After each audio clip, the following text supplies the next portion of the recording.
What's up, Ed Boys? Welcome back. Today, I have a bit of a doozy for you. You remember that really old game that you would play as a kid? Powder game? Think that, but absolutely cracked. Noita is a magical action roguelike set in a world where every pixel is physically simulated. A world where you'll have to fight, explore, melt, burn, freeze, and evaporate your way through the procedurally generated environment set before you. Now, I know what you're thinking. Another procedurally generated roguelite? Yeah, but this one's actually good. So sit your ass back down in that chair.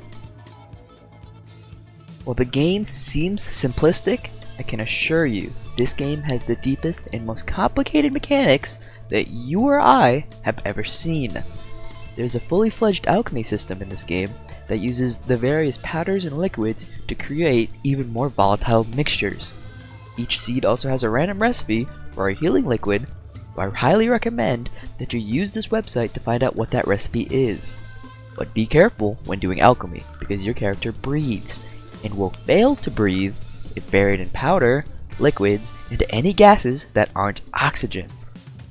There are so many random events that can take place in each area. I mean, just look at this! What's going on here? Along with 393 spells, 106 perks ranging from fairly simple ones such as more damage and crit to completely game-changing ones such as summon Omega Black Hole or fuck it, tons of legs. Tons of secrets, tons of unlocks, and tons of really fucking weird stuff are all over this game, just waiting to be discovered. Honestly, even if you don't end up playing this one, just go watch some videos about some of the shit in this game. I promise you won't be disappointed. This game is hard and very unforgiving. Don't believe me? Hey bro, get off of me. Hey you get off of me. Hey, help! Dip your toe in a barely visible pool of polymorphine. You will be turned into a sheep with 5 health and be killed by literally anything and everything. Have 1 pixel of electricity land on the metal floor you're standing on, you will be stun locked as the enemy slowly and gently sends you to the Shadow Realm. Step on a crack, you and your entire bloodline will feel that shit. Don't ever trust your own spells and perks either. If you use that lightning bolt, you better hope to find electric and explosion immunity in the next holy mountain. But not the perk that gives you electrical immunity, but electrifies nearby metals and liquids next to you.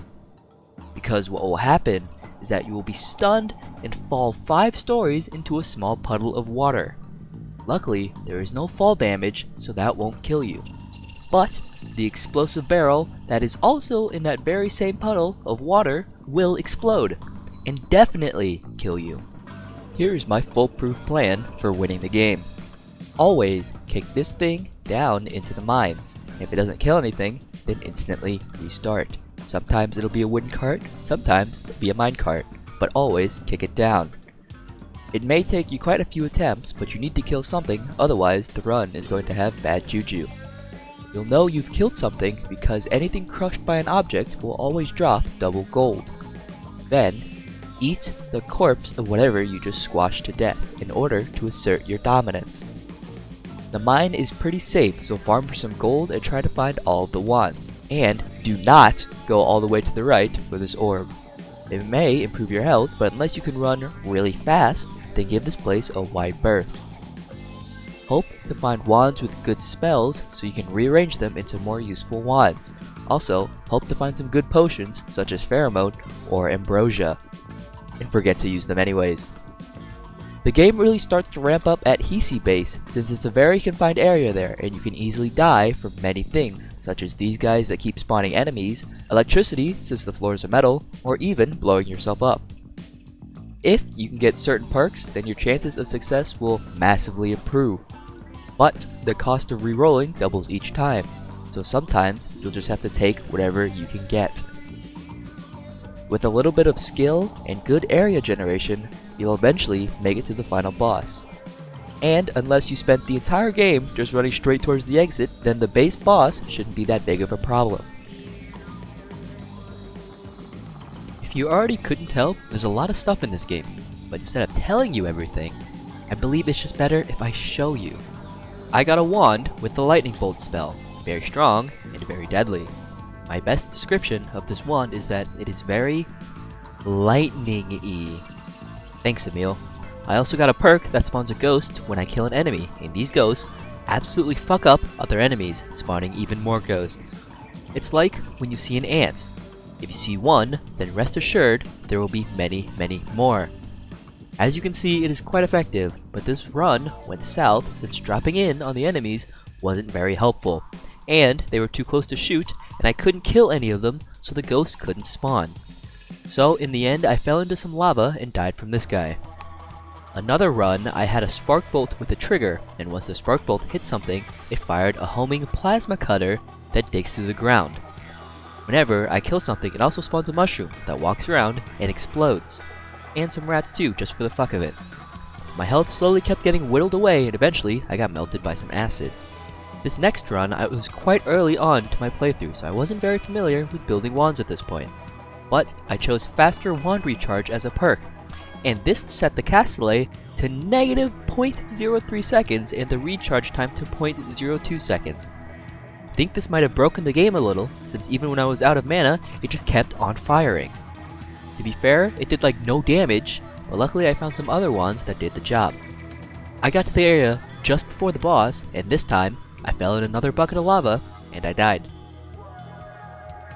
If you beat the entire game without killing anything, you'll get a chest after each area during the run, and a trophy at the end. Beat the game with only your boot? Have a trophy. Take no damage the entire game? Have a beard trophy. Beat the game? Have you? Because I've done it only once, and here's how I did it. Magic arrow with trigger. As soon as it hits anything, it casts the next spell. Plasma beam with homing. Very long range, and very powerful. To you and your enemies. This is why I shoot the arrow as far away from me as physically possible. Luckily, my oil blood absorbs some of the mishaps that happened, and plasma beam isn't as powerful as plasma cutter. No damage from fire also means no dying from attrition from getting my health slowly whittled away. With a little bit of luck and some skillful dodging, I beat Comey pretty easily. Remember when I said I beat the game only once? I lied. While recording bits of extra gameplay, I managed to beat the game again, with an almost identical wand setup too. Technically, the game is infinite. You think you've done everything already? Wrong. If you wander far enough left or right, you'll run into a massive wall of extremely dense rock and cursed rock. Cursed rock will damage you if you touch it, and even if you touch the area where the rock used to be, you'll still take a shitload of damage. Technically, you can tank the damage, assuming you have a lot of HP. Seeing as you can only get lots of HP after you go to parallel worlds, then you have to go with the other option. Ambrosia. As long as you are stained with it, you will take 0 damage from everything. Just don't drink it, because if you do drink it, I will come to your house and force you to drink this.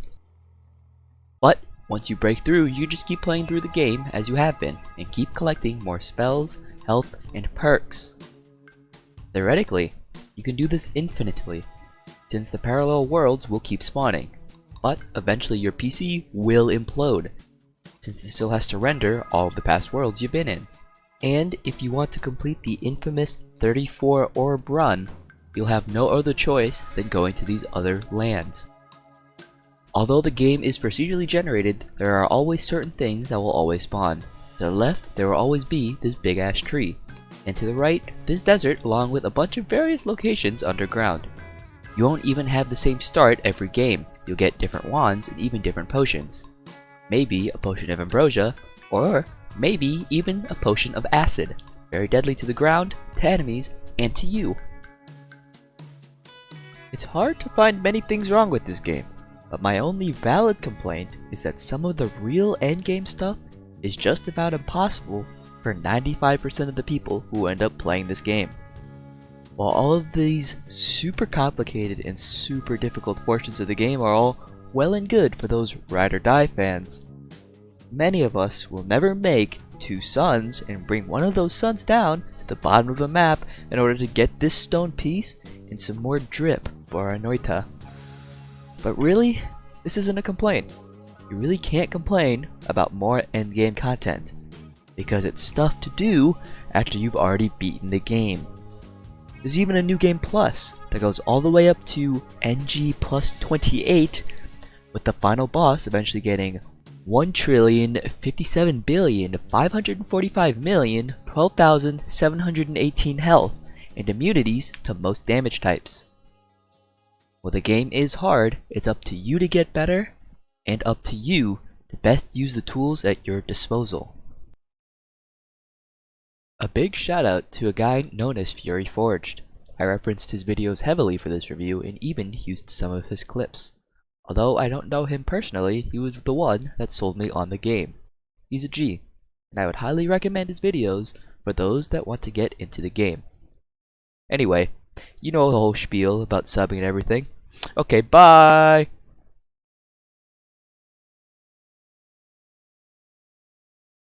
Who is that? That's Chocoberry. Why are you guys spying on Chocoberry? Oh man, look there in the corner. Who's that? Zoom in, dude. Plus.